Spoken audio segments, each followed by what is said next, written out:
I'm John DeSando.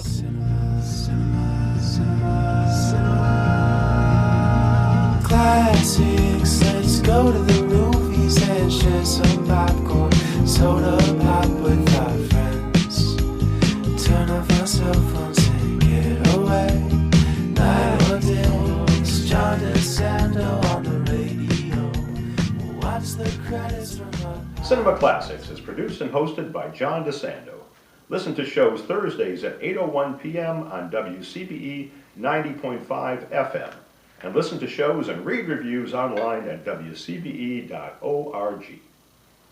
I'm John DeSando, And I'm KG Klein. and this is Cinema Classics.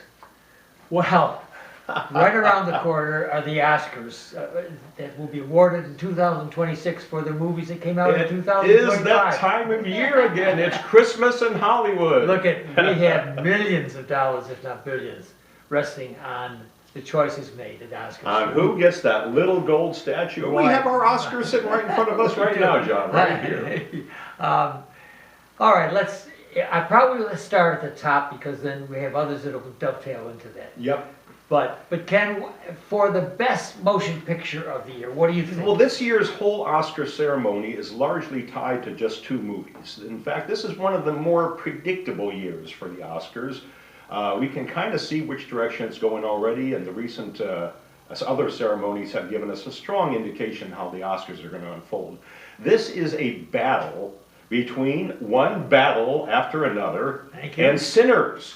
Another year where one of the early films of the year has got a really good fighting chance of cleaning up. And of course, the big news this year is that Sinners had 16 nominations. That's the most nominations any movie has ever had in the history of the Oscars. 14 was the highest number before that. But part of this is due to the fact that there is a new category this year called Best Casting. Other award shows have Best Ensemble Cast. Sure. For the Oscars, they chose to go with Best Casting, and this refers to the entire cast, how they come together, how they gel as a cast. Do you remember what we awarded in the Central Ohio Film Critics Yeah, Association? we gave almost everything to one battle after another. Okay, We so gave Best Ensemble? I don't know if we did Best Ensemble, but we did Best Picture, Best Actor went to Leonardo DiCaprio, Best Supporting Actor went to Sean Penn. And you know what, at the time we did that, back in December, those were the best bets. But things have changed so much since the award ceremony started in January. And now, Sinners has gained momentum and is looking to be the film to beat. Well, I would have to say that I think knows that and probably going to beat that is one battle after another. And the reason I say that is, first of all, that ensemble works very well. And the historical perspective resonates so much today with people who want to revolt, revolutionary people, and the characterization of Leo from that hotshot young revolutionary to the kind of seasoned and grim older man with his daughter and so on. Just to me, I think that has a real chance of taking it. And Sinners, I have to agree, Sinners is a monster when you consider all of its nominations. So it's a tough call. I'm thinking. You're going with one battle after now, another. let's clarify this. What we're doing is predicting, not saying what is our favorite. Oh no, we're not saying that our favorite. If I had to say Sometimes my I confuse favorite, I'd be saying Megan 2.0, and everybody would be laughing at me, except a few of you out there who know what I'm All talking right, about. good. So we know that, and we do have two, and we're going to fudge it and just say it could be either one. But you are definitely feeling Sinners will So make it. you're saying one battle after another. am. I am going to go with Sinners. All right. And let me explain why. First of all, 16 nominations is nothing to be sneezed at. No, And that shows a strong response from the Academy, a lot of momentum going into this season. It also is a historical drama, very much like That's true. One Battle After Another, Great. this time set in during the Prohibition. And wonderful Yeah. on the black experience. And very much a black angle to it, Yeah. which doesn't hurt it at all. Terrific cast. And it is not a musical, but the musical score to this film is so powerful, it's being compared to Oh Brother, Where Art Thou? And people are out there buying the soundtracks in mass because of the tremendous quality of the musical score for this. Plus, it's got great direction by a director who's previously best known for doing the Black Panther movies, Ryan Coughlin. And a great cast, almost all of which are nominated in the acting category. All right, Ken, out of all of these, there's only two categories that I think are locks. Okay, let's hear your locks.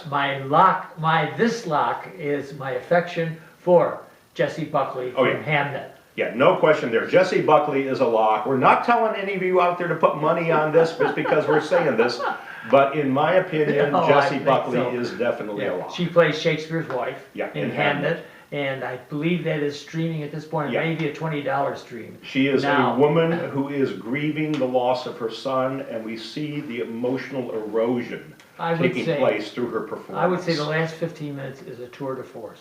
Tremendous The performance. camera settles on her Yes. as she's watching the greatest writer in the world, in the history of civilization, and she's just beginning to realize how brilliant he is and how he has dovetailed that Hamnet business. Jessie Buckley brings a strength and a vulnerability to that role at the same time, which is masterfully done and so hard to do. Yeah. The other that I'm thinking is a lock is the International Award. Oh, now I'm going to be inclined to agree with you on this, depending on what you said. Sentimental Value. Some absolutely a lot. Yeah. Now this is an extremely strong year for international films. All of the nominated films are extremely worthy, and in a weaker year, any one of these nominees might have won.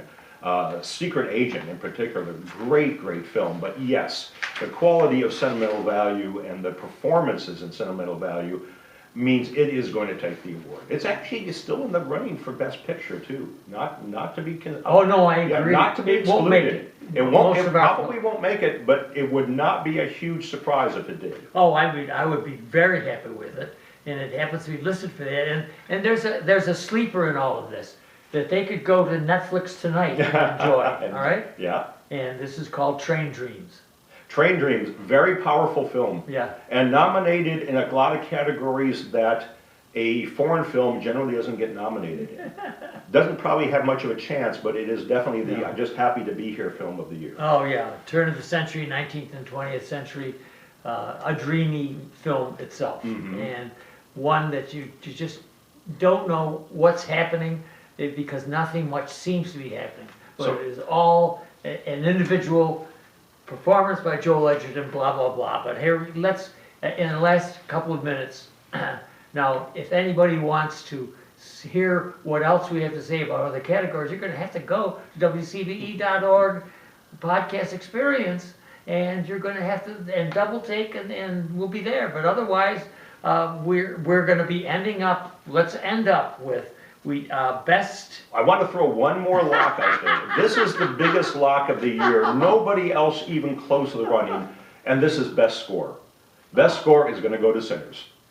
All right. This is not only the best score of this year, this is the best score probably in the last 5 or 6 years, probably since the last time John Williams won an award for the score. Well, you remind me. I think you probably have some.